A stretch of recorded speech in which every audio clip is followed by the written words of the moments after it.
Welcome to another edition of 50 Blades of Grass, Getting All the Dirt.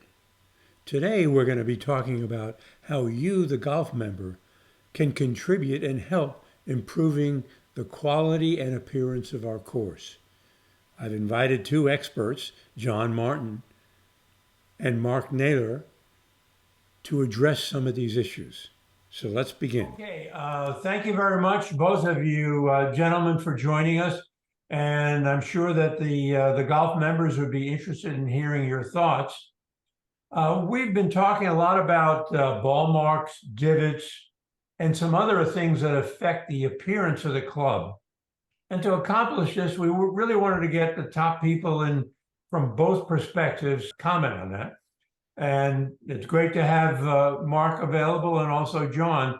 So why don't we kick off? Mark, the first question is, golfers are always complaining of having their balls end up in divots. So when I have a ball that's in a divot, is it more difficult to hit that shot? What are your thoughts?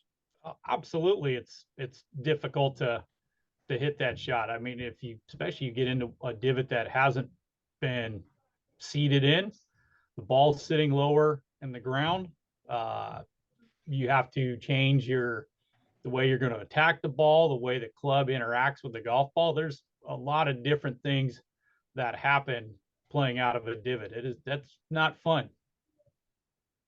Okay, great. That's a good answer. Now, really, to take a look at it from a little different perspective, John, what are your thoughts about having all these divots on the fairways? How does this really affect your keeping the quality of the course up to good quality? Well, I mean, it certainly affects the surface for primarily the golfer. I mean, we'd rather see divots picked up that aren't usable and areas sanded versus putting the divot back, unless the divot does have some soil on it that could be placed and then tamped down. But we in addition, we have our own crew out there doing weekly divot patches. I mean, as far as divot repair, going out on certain holes. So I mean, everything helps. Well, I think the Adopt the Hole campaign is really going to help and maybe minimize the impact on you having to apply workers just to repair the divots that these golfers are making. So I think that a combination of both of those will probably go a long way. Let's move on to the ball marks on the greens. The first question is for Mark, and from a rules standpoint, can the golfer fix those marks before he putts? You can fix a ball mark on the green. And I would certainly hope that everybody does fix those ball marks that are on the green, not only just in their way they're going to put in the line of their putt, but on the greens in general. So yes, absolutely, you can fix a ball mark, smooth it out before you have to putt on that line, 100%. So we're fixing your ball marks on the green, but as a reminder to everybody, when you are playing, only the ball marks that are on the green can be repaired. If you find anything in your line that you're playing with off the green, it doesn't hurt to fix them, but you cannot repair them prior to making a stroke if that ball is if that divot is in the line of your intended stroke there. Okay, great. That's a good one.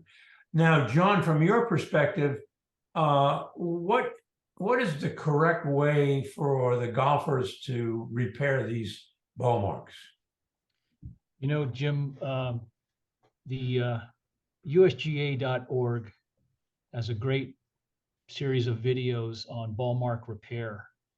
And anything is good as far as repairing ball marks. I don't like to see twisting of the tool into a ball mark. We want to kind of keep on the POA greens, because they're shallowly rooted. We want to actually pull up and then tamp down. On the bent greens, it's a little more difficult. It's a little more different growth of those greens. You actually squeeze that ball mark together or pinch that ball mark together. But as I said, USGA.org has great video series on divots and ball marks. While no one disputes the need to fix ball marks, opinions vary on the best means of doing so. Arguments are made for using various repair tools. The truth is, ball marks vary in their shape and severity, so there is no one best tool. In fact, virtually any pointed tool will work as long as the proper method of repair is performed. The ultimate goal is to restore a smooth surface and allow the turf to heal quickly. To start, insert a ball mark repair tool, or almost any pointed tool, into the soil behind the rear of the ball mark at about a 45-degree angle, and gently pull the top of the tool toward the center. Continue working around the ball mark, gently pulling the surrounding turf in toward the center until the indentation is filled in. This should be done 3 or 4 times. Anything more generally adds injury to the already damaged turf. Use your putter or your foot to gently tamp down the repaired area to make it smooth and level with the rest of the green. If the mark is close to the hole location, use your putter, since even spikeless shoes can leave marks on the surface. Avoid prying actions that tear live roots and bring soil to the putting surface. This causes significant damage and greatly slows recovery. Some marks are so severe that the grass is literally torn from the green. In this case, small holes can be covered by carefully stretching the surrounding turf into the void. The damage may still be visible, but the ball roll will be restored and the grass will eventually fill the void. Remember, ball marks are often far away from the point where the ball lies, so always check the front of the green for damage. The most courteous players fix their own ball mark and at least one other. Okay. And from the health, John, from the health of the green standpoint, what effect does it have if the ball marks are not fixed? Well, a sloppily fixed ball mark can take days, even weeks to heal. Mm-hmm. And that becomes a problem, especially when our cupping areas are kind of limited on a couple greens. But again, it's more so just taking your time and on the POA greens, lifting up on the ball mark and then tamping it down. And the bent greens, more of a side to side, pinching it together. Okay. So I've noticed a number of ball marks that have not been fixed where the grass dies. Is that typically what happens if you don't repair it? It will. Otherwise, the mower just goes over it and there's really nothing supporting that mark or bruise of the turf. So moving along, one of the things that, as we look at it, there's a lot of traffic that tends to be on the course, and we often see many foursomes and sometimes fivesomes. Mark, what do you think are the correct way in which we ought to be maintaining traffic on the fairways? And as it relates to the number of carts on the fairway per group, any thoughts there? I'd like to see us consolidate down to 2 carts per group. I know that's not always possible. I know it gets tricky, guys with their private carts. They have all their gear and moving stuff around. But I think even as it relates more to our club cars, if it's a group there, that should consolidate when we can and limit the number of carts that are on the fairways. John, I'm sure you have an opinion on the cart traffic on the fairways. What are your thoughts? Well, excessive cart traffic definitely impacts surface compaction, especially on the access and egress areas where we do have those stakes. But that's also on the maintenance department to be more aware of more frequent aerification practices to bolster those areas up of high traffic zones. Otherwise, I agree with Mark, 90-degree rule as best we can to follow. I don't see it a lot sometimes. We do try to move those stakes around on a weekly basis. Well, actually, we do.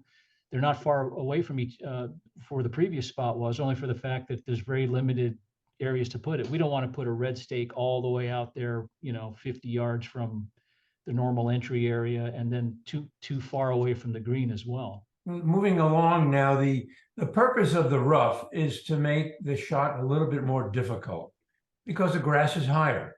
Mark, what's your thoughts about the difficulty, and what would you recommend for cart traffic in the rough? You know, it is tough because again, that grass being a little bit taller, when you drive down, it does compact that grass a little bit more. Makes that shot for others. It can be tougher. Your ball gets underneath some of that grass. I like to see us in the fairways. I know John could probably speak more to the health of the grass, but I just think, you know, just for how it presents to the golf course, when we have the rough looking nice and we get everything mowed out, you don't see the tire tracks as much in the fairways, and the course looks sharp when we keep the carts in the fairways. John, have you seen any negative effects of cart traffic in the rough? No, I mean, the only thing rough traffic does is just tend to mat the turf down. Sometimes it's difficult to mow if it's going one direction. We actually pick mowing directions that will push the turf another direction. Mm-hmm. But for the most part, I haven't seen a lot of rough traffic that's been detrimental, and from a mowing standpoint. Okay. Moving on to our next topic, it's the bunkers. And hitting out of the bunkers is tough enough. And if your ball rests in a footprint, it even makes it tougher. We have been promoting raking the bunkers for each player that's in, and we've had good success, but not 100% of the time. One of the issues that a lot of the golfers express is there are just not enough rakes, and it slows down the play if I have to run around and get that rake that's way on the other side. John, a question for you is, have we considered increasing the number of rakes per bunker? We have a general rule of thumb. The smaller bunkers have a minimum of 2. The larger bunkers have a maximum of 4. But we did pull some rakes out recently. So we have to be more mindful of redistributing where those rakes are. I mean, as I was mentioning earlier, we'll see a large bunker with 2 and a small bunker with 3 or 4. So I don't know how they get crossed that way, but from a maintenance standpoint, we can certainly add rakes if we have to. But that I'd like to stick with the general rule of 2 to a smaller and maximum of 4 to a larger bunker. We place our rakes on the bottom side of the bunker. We don't place them on the top side. There's no access from the top side of the bunker anyway. It hasn't been too problematic as far as our grooming around the bunker, because that does take time. Our operators have to actually get off their mower, move the rakes, and come around and then move them again as they mow through, you know, bunker surrounds. But as far as the count goes, if there's more rakes needed, we'll certainly address that. Okay, thanks, John. Mark, do you have any other inputs on that?